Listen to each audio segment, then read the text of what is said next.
Hello dearies, welcome. It is Halloween, Samhain Eve, and I thought it might be fun to do something a little different and do a sort of vlog style video where I take you along with me and just show you little snippets of my routine, some of the things I normally do to celebrate Halloween and Samhain. So yeah, I hope you enjoy this. Let's get started.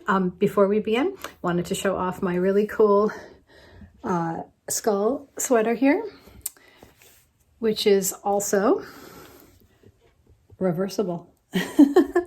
Okay, let's get started. Okay, so I am all bundled up because I'm going to take you with me as we go out to one of my many outdoor sacred spaces. I have a lot of them, but this one in particular is a favorite spot of mine. It's my little summer shrine. And at this time of year, usually on Halloween, Samhain Eve, I come out and sort of put it to bed for the summer, because again, Samhain is summer's end. So yeah, and we are approaching it now. I'm going to flip you over so you can see. Okay, so over here, it's a little shot of my fairy pool. It's kind of empty right now, but anyway. Okay, so this is my little summer shrine, and this time of year it's looking very sad and neglected because, as I said, it has been chilly. I haven't been out here to sit in this spot much, but and also this time of year I keep one of these solar candles on here rather than my regular candle, because even if it's cold and I'm inside, I love passing by the window and seeing the light going late at night. This little candle, keeping vigil on my shrine. So yeah, so I'm gonna pull all of this stuff inside. I'll probably leave the cairn up, and it'll be put to bed for the winter. Okay, so now I'm just taking a little walk through the woods in the back of our property. I will give you a little peek before we do that. We'll diverge and go into this little space, which is my own little grove of fruit trees and my beehive. I don't have bees in there at the moment, but yeah, this is another one of my sacred spaces. It's just a circle of trees, fruit trees mostly, and this spot is really just peaceful and quiet. And you know, I usually use this rock here under the pear tree a lot of times as my my sort of makeshift altar, which is really nice. And then under this massive apple tree that sort of unfortunately didn't make it this year, we have some of our beloved pets are buried in this area. So yeah, this little path just leads to the woods in the back of our property. Most of it belongs to my neighbor. He has about 15 acres back here, and graciously lets us come and walk through. But today I am going to be on the hunt. I have more of a specific mission. I'm just going to turn you guys around so you can see me. So yeah, so what I like to do, usually on Samhain I'll take a walk back here or somewhere else if I'm able. And but this is one of my favorite spots because it's home and it's familiar to me. But I just walk around and see if I can find any little treasures from Mother Nature that I bring with me to the cemetery to leave on headstones. And again, it's really important to me to find objects from nature that are going to decompose or that animals will take. I don't want to leave anything like plastic flowers or stuff like that that's not going to decompose. So yeah, I'm going to get searching. Okay, so because we had a hard frost last night, it's slim pickings out there. A lot of things I usually pick are kind of wilted and not doing too well. You know, I've got a little bit of winterberry, which I love, but in terms of the flowers, there's not so much. So I'm gonna go down closer to the house where I have some beds. I think I might have some Montauk daisies that will do. Hopefully they didn't get too wilted. So I'll see if I can grab a couple of those.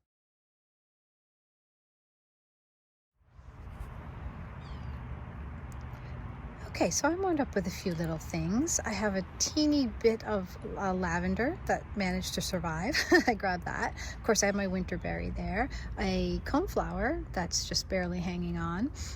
Always I bring a sprig of rosemary from my garden for remembrance. And then I was pleased to see that I have some speedwell. That's the tall, spiky purple flower that was still living. So I grabbed one of those spikes. I like to plant speedwell. The Latin is Veronica spicata, for those who might be interested. I plant that by my front door.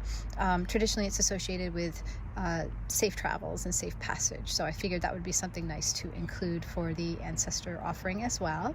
And then I picked my last fig yesterday and before the frost, and I think I'm going to bring that as well. So. Okay, here we are at the cemetery. Got my little treats, so I'm just gonna go walk around to the graves I usually visit, and I'll take you guys with me. So here are the lions on my family mausoleum. I love them so much. Every year when the kids were little, they used to each sit on a lion and I would take a photo, but of course they're grown now, so yeah, I still love to come and sit with the lions. This is one of my favorite things at the cemetery. It does not belong to my family, but it is an old Celtic cross between two yew trees, and yews were sacred to the Celts and often marked the entrance to grave sites to honor the dead. So somebody here knows their Celtic history. Just love that.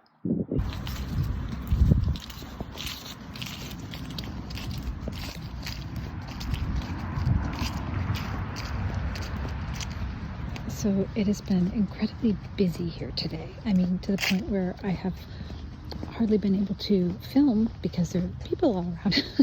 And normally I come here every Halloween and there hardly are any people around. So this is really weird, but maybe because it's a Saturday. Anyway, heading back to my car. Okay, I am back from my visit to the cemetery, and the day is winding down. It's about a little after 3 o'clock. I'm getting ready to do my Instagram post for you guys, and then I'm just going to settle in with a little bit of that journaling that I talked about. So yeah, that's what I'm doing now.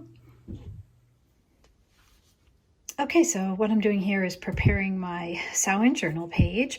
Here I like to record my Samhain tarot reading, and also I draw an ogham, usually on Samhain or Samhain Eve. I draw an ogham for the upcoming year, one ogham for each month. So I will record that here as well. So yeah, just getting that ready for when I draw my cards later.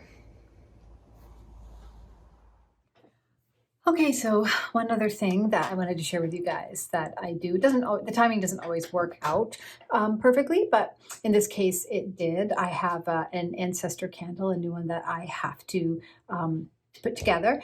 And normally, these may last me like a couple months or whatever, but if I can actually do it on Samhain or Halloween, all the better. And it's really simple. It's just one of these regular white devotional candles, kind you find in churches and whatnot. And usually just will write on it in ogham.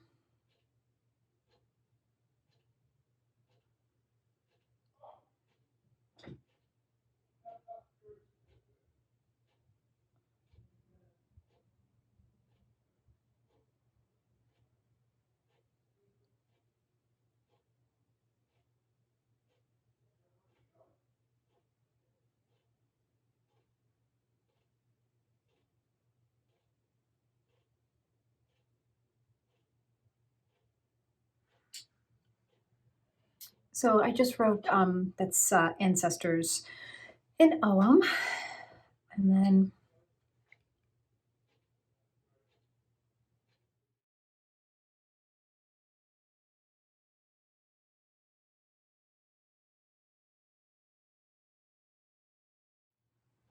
that's it for that part.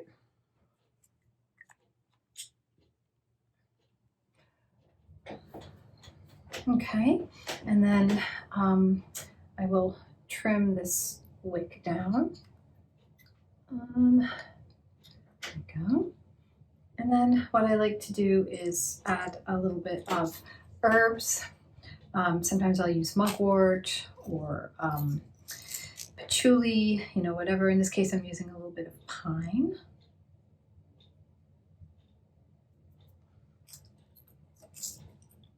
I just sort of use this for prosperity and good health.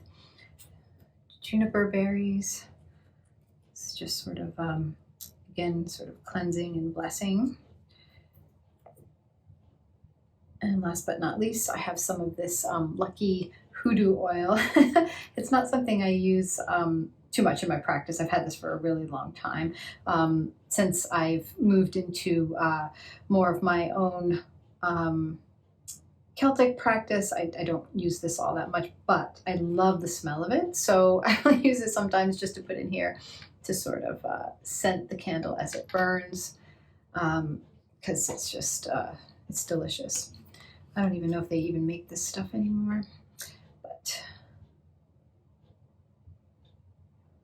so that is pretty much it. Yeah, and then I will put this on my altar and bless it in the full moon tonight. And yeah, that's that.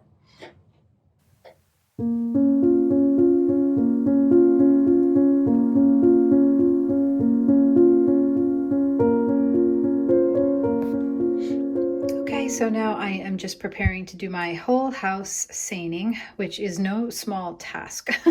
I live in a big old rambling farmhouse, and yeah, there are a lot of spaces here, and I seine from top to bottom, but I don't do any sort of formal ritual with it. It's just a quick smudging. I go from room to room around each room with some juniper, which is traditionally what I use to seine with. I harvest this myself, and I bring this like lighter with me just because it's easier to keep relighting when I don't have to deal with matches and stuff. So bring that, and then of course, my cauldron, I have to clean this out because this is left over from a full moon ritual. So I'll clean all that out, put it in my fire, and then do my seining.